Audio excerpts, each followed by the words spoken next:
வணக்கம் நண்பர்களே. நாளொரு கதை. கதை எண் 65. சொந்தம். சொல்பவர் எல் தண்டவாணி, பொள்ளாச்சி. ஒரு ஊரில் மகாராஜா ஒருவர் இருந்தார். அவர் மிகவும் நல்லவர், தர்ம சிந்தனை மிக்கவர். அவர் எல்லாருக்கும் எல்லா உதவிகளையும் பெரிதும் செய்து வந்தார். யாருக்கும் அவர் இல்லை என்று சொல்லவே மாட்டார். ஒரு சமயம் அவர் ஒரு பெரிய காட்சி சாலையை திறந்து வைத்தார். அதில் ஏகப்பட்ட பொருள்கள் இருந்தன. அவை எல்லாவற்றையும் இலவசமாக மக்களுக்கு கொடுப்பதற்காக மகாராஜா அங்கு வைத்திருந்தார். இந்த காட்சி சாலைக்கு யார் வேண்டுமானாலும் வரலாம், எந்த பொருளை வேண்டுமானாலும் எடுத்துக்கொண்டு போகலாம். பணம் கிடையாது. ஆண் பெண் எவரும் வந்து அவரவர்களுக்கு விருப்பமான பொருள்களை இங்கிருந்து எடுத்துக்கொண்டு போங்கள். அதற்கேற்ப இந்த காட்சி சாலை ஏற்பாடு செய்திருக்கிறோம் என்று அங்கு அரசு அதிகாரிகள் அவர் அறிவித்து கொண்டிருந்தார்கள். அந்த காட்சி சாலைக்கு ஏராளமான மக்கள் வந்தார்கள். அவர்களுக்கு வேண்டியதை எடுத்துக்கொண்டு போனார்கள். சிலர் தங்களுக்கு தேவையான வேட்டி சட்டைகளை எடுத்துக்கொண்டு போனார்கள். சிலர் அங்கே வந்து விலை உயர்ந்த நகைகளை எடுத்துக்கொண்டு போனார்கள்.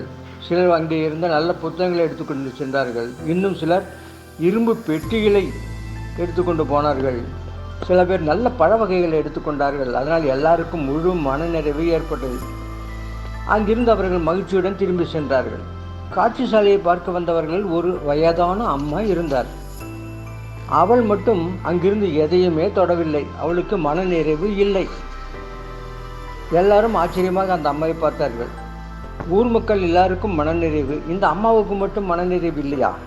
என்ன காரணமாக இருக்கும் என்று அனைவரும் நினைத்திருக்கிறார்கள். அவர்கள் அவளிடம், ஏன் பேசாமல் சும்மா இருக்கிறீர்கள்? உங்களுக்கு பிடித்ததை எடுத்துக்கொண்டு வேண்டியது தானே என்று வினவினார்கள். இங்கே இருக்கும் எந்த பொருளுக்கும் எனக்கு திருப்தி அளிக்கவில்லை. நான் மகாராஜாவை பார்க்க வேண்டும் என்று கூறினாள் அவள்.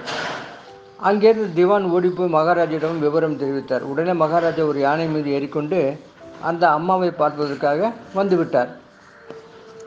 அந்த அம்மா மன்னரை பார்த்து, மகாராஜா, கீழே இறங்கி வாருங்கள், ஒரு முக்கியமான விஷயம் பற்றி உங்களிடம் பேச வேண்டும் என்றாள். அரசர் யானையிலிருந்து கீழே இறங்கினார். அந்த அம்மா ராஜாவின் வலது கையை பிடித்து கொண்டு, மகாராஜா, இப்போது நீங்கள் எனக்கு சொந்தமாகிவிட்டீர்கள்.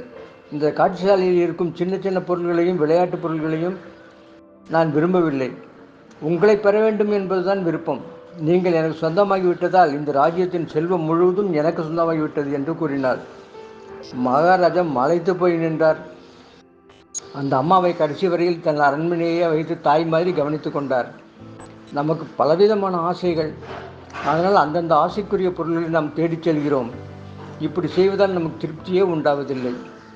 ஆசைக்கு அடிமையானவர்கள் பிச்சைக்காரர்களுக்கும் பிச்சைக்காரர்களாக ஆகிவிடுகிறார்கள். உலக இச்சைகளையும் பொருள்களையும் துறந்து இந்த பரந்த பிரபஞ்சத்தின் மூலம் பரம்பொருளை பெற்றுவிட்டால் உங்களுடைய எல்லா ஆசைகளும் பூர்த்தியாகிவிடும் என்று ரிஷிகேஷ் சுவாமி சிவானந்தர் கூறுகிறார். எப்படி ஞானம் உள்ள அந்த வயதான அம்மா மகாராஜாவை சொந்தமாக பாராட்டி அவருடைய செல்வத்திற்கெல்லாம் அதிபதியாக ஆனாலோ, அப்படியே நீங்கள் இறைவனை பெற்றுவிட்டால் எல்லா வசதிகளும் உங்களை தேடி வரும் என்கிறார் அவர். மீண்டும் நாளை மற்றொரு கதையுடன் சந்திப்போம். நன்றி, வணக்கம்.